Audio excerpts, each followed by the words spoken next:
Habt ihr auch gewusst, die meisten sogenannten Schweizer Teigwaren sind gar nicht wirklich echte Schweizer Teigwaren? Denn der Hartweizen fürs Mehl wird über viele Kilometer mit dem Schiff oder mit dem Lastwagen aus dem Ausland in die Schweiz transportiert. Aber wir haben eine coole Idee, wie echte Schweizer Teigwaren aussehen. Hier auf unserem Bauernhof dreht sich viel rund ums Ei. Darum produzieren wir nicht nur einzigartige Teigwaren, sondern auch Freilandeier. Frisch vom Hof, 100%ig Swiss made. Für wirklich geschmackvolle Teigwaren braucht es Hartweizenmehl.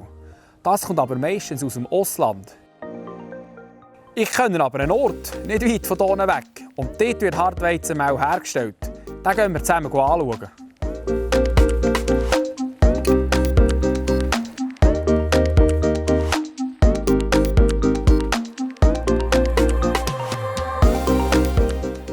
Das ist Daniel Kofmel aus Deitingen.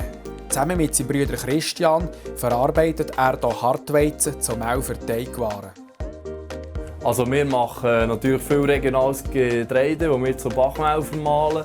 Und wir haben natürlich den Hartweizen, der auch regional ist und wo wir zu Teigwarenmehl machen. Das ist natürlich sehr speziell, das kann nicht jeder, da braucht es viel Know-how. Du Christian, woher kommt der Hartweizen, den ihr verarbeitet?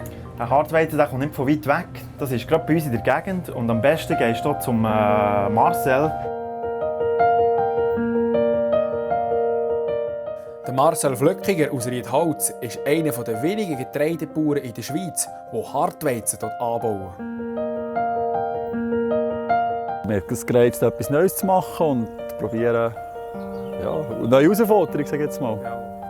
Das Dreschen, der Zeitpunkt des Dreschen, das ist vor allem die Herausforderung. Dass du den richtigen Augenblick findest, wenn das Korn gut ist, dass du Qualität hast für einen Hartweizen.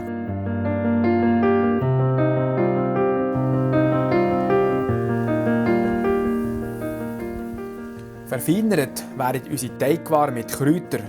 Und dazu sind wir jetzt in der Napfregion auf dem Menzberg bei der Nadine und beim Ernst Neuenschwander. Sie ernten jeweils frische Biokräuter für unsere Eierteigwaren. All diese tollen Zutaten findet ihr in unseren Teigwaren. Und das Allerbeste, der hohe Nährwert zusammen mit den Wirkstoffen der Kräuter aus der Napfregion machen unsere Eierteigwaren besonders.